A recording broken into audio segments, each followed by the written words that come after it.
3 సత్యకుమార్ యాదవ్ త్వరలోనే జగన్ అరెస్టు. మంత్రి సత్యకుమార్ యాదవ్ చెబుతున్నాడు త్వరలోనే జగన్ అరెస్ట్ అవుతాడని. అంటే మీరంతా సిట్టుని ప్రభావితం చేస్తా, సిట్టుని మీరే వేశారు, సిట్టు చేత అరెస్ట్ చేపిస్తున్నారు అనేది వాస్తవం. ఈరోజు మంత్రి స్వయంగా ఒప్పుకున్నాడు. సత్యకుమార్ యాదవ్ త్వరలోనే జగన్ అరెస్ట్ అవుతాడని స్టేట్మెంట్ ఇచ్చారనంటే మీరు చంద్రబాబు నాయుడు ఇన్వెస్టిగేషన్ టీం అని ఒకటి వేసి ఏ విధంగా కక్షపూరితంగా వెళ్తున్నారనేది ఇక్కడ అర్థం కావట్లేదా? నోట్ల కట్టల్లో బయటకు వచ్చిన వీడియోలోని వ్యక్తి జగన్ అనుచరుడు కాదా అని ప్రశ్నించాడంటే మరి కిషన్ రెడ్డి గారితో ఉన్నాడు కదా, కిషన్ రెడ్డి గారు అనుచరుడు కాదా అని ప్రశ్నించాలి కదా మిస్టర్ సత్యకుమార్ యాదవ్.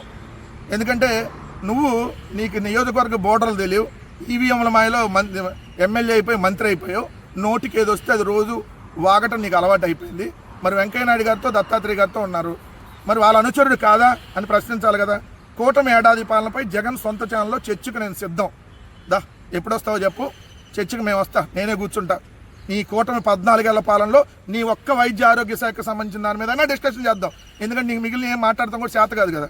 సో వైద్య ఆరోగ్య శాఖలో ఎన్ని రకాల డొల్లతనాలు ఉన్నాయి, ఎన్ని రకాల స్కాములు జరుగుతూ ఉన్నాయి, ఎన్ని బిల్లులు పెండింగ్ ఉన్నాయి, ఈ వైద్య ఆరోగ్య శాఖను ఎలా భ్రష్టు పట్టించో వీటన్నిటి మీద చర్చకు మేము సిద్ధం. నువ్వు సిద్ధమా?